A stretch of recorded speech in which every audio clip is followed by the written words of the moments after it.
Assalamualaikum warahmatullahi wabarakatuh. Selamat siang anak-anakku kelas 8 SMP Darul Mukminin Merdeka. Semoga selalu sehat dan selalu semangat di segala bidang.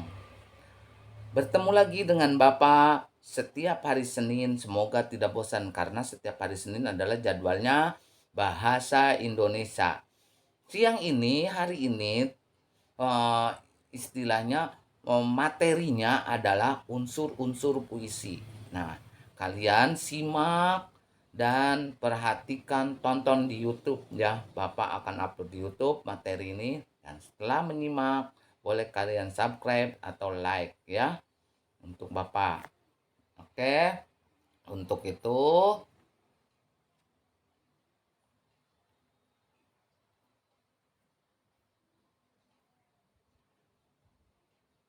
apa sih unsur puisi itu?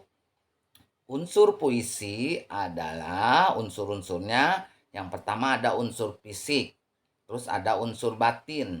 Nah, itu. Apa unsur fisik itu? Apa aja?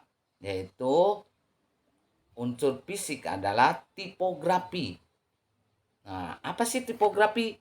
Itu merupakan bentuk puisi seperti halaman yang tidak dipenuhi oleh kata, tepi kanan dan kiri, serta pengaturan baris, termasuk tidak selalu dimulai dengan huruf kapital dan diakhiri dengan tanda titik, sehingga hal tersebut menentukan pemaknaan dari puisi ya. Itu adalah unsur fisik.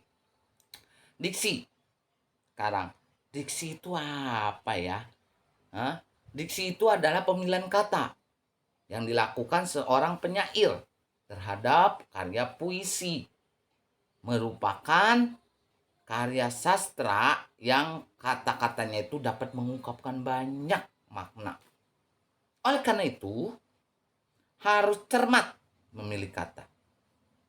Pemilihan kata ini sangat berkaitan dengan makna, urutan kata, dan keselarasan bunyi dari puisi. Ya, ingat itu. Diksi adalah pilihan kata. Tipografi adalah halaman yang tidak dipenuhi oleh kata. Oke? Itu ya. Terus unsur fisik dari gaya bahasa. Gaya bahasa atau yang bisa disebut dengan majas. Ingat, gaya bahasa itu adalah majas yang bisa menghidupkan, memberikan efek, dapat memberikan konotasi tertentu. Bisa dipakai dalam puisi, yaitu majas personifikasi, metafora, pleonasme, dan lain sebagainya. Itu adalah macam-macam majas atau gaya bahasa. Orang aja harus bergaya, apalagi kata-kata. Betul ya. Imaji. Apa sih imaji?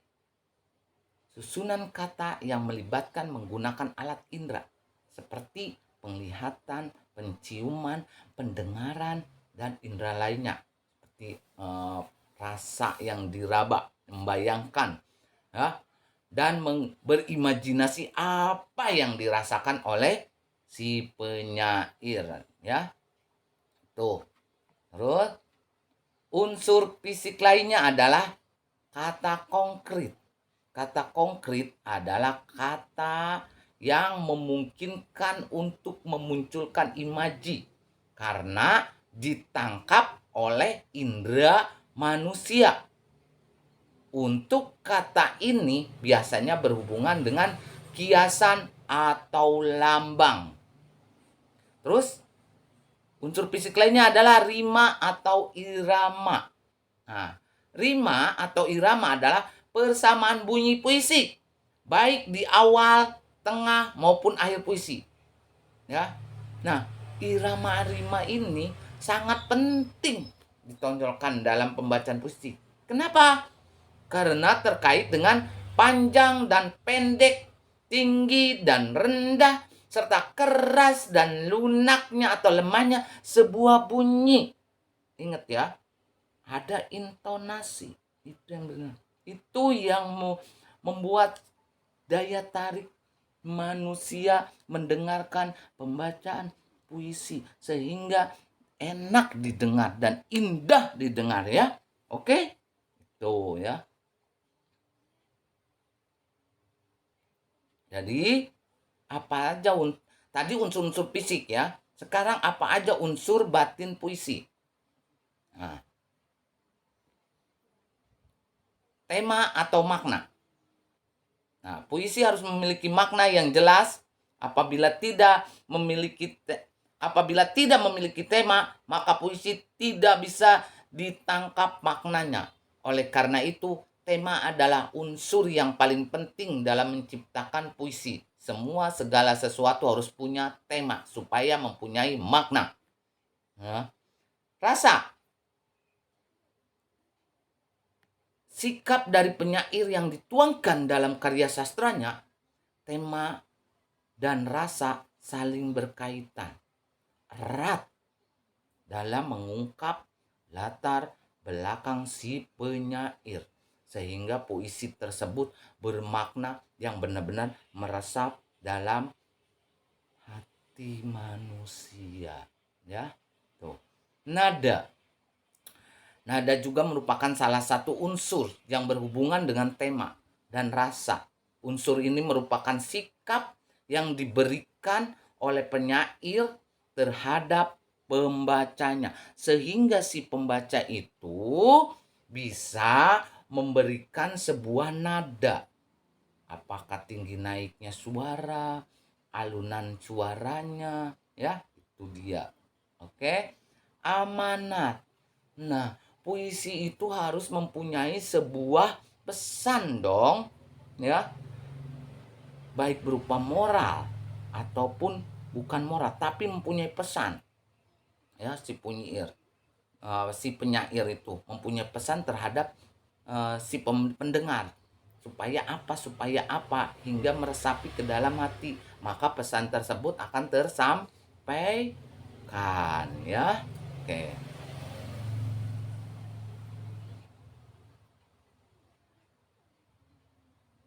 Nah, ini ada contoh dari puisi ya. Ada contoh dari puisi. Lihat contohnya. Ya. Waktu perginya. Ia sedang dalam perjalanan pulang. Naik entah kemana jauhnya. Rasa hilang itu menyesakkan. Memang. Namun Tuhan telah memberikan utusan waktu perginya. Nah, ia menyisikan cinta yang tak habisnya ku regu lewat air hujan, lewat angin laut, lewat mentari esok, lewat mimpi malam. Dan tatapan mata di setiap debur jantungku. Awali pijakan.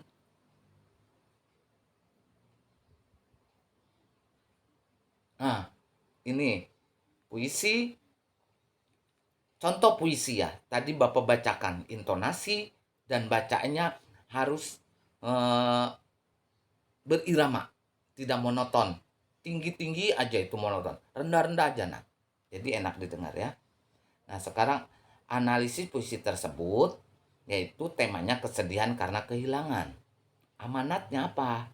Nah, seseorang yang hidup suatu hari nanti akan kembali kepada penciptanya. Maka dari itu, ikhlaskanlah kepergian orang yang kita kasihi.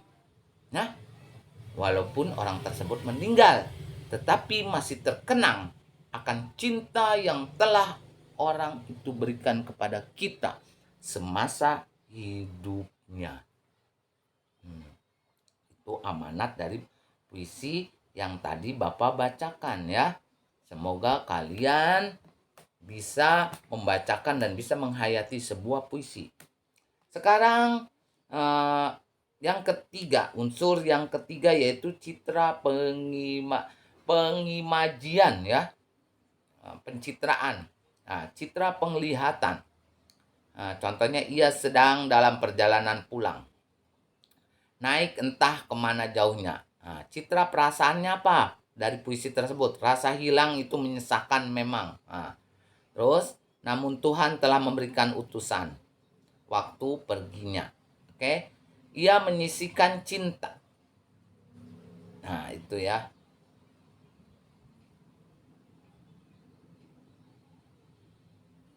Ini adalah pencitraan ya. Oke.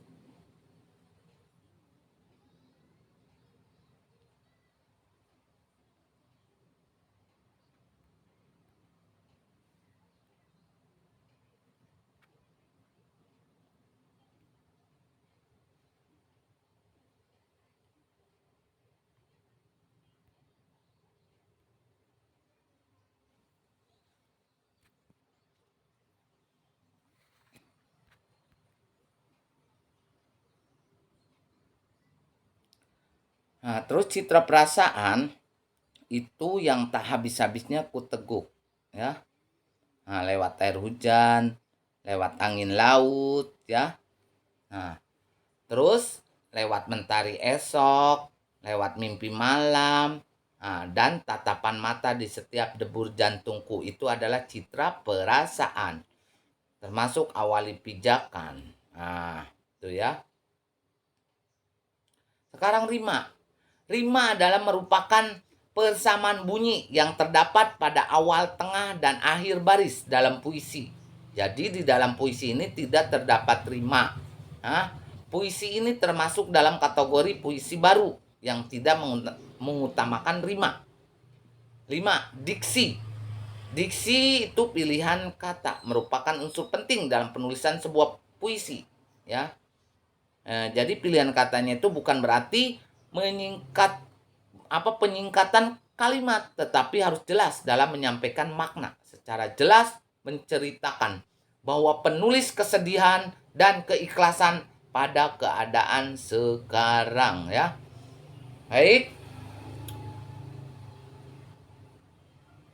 Tugasnya adalah kalian hanya membuat sebuah pantun bertema bebas ya. Bebas temanya. Cukup itu. Buat pantun tapi buatlah di Google Form ya. Nanti Bapak video ini akan masuk ke Google Form. Di Google Form linknya akan kelihatan ya. Jadi kalian buka Google Form-nya lalu kalian isi di situ ya tugasnya.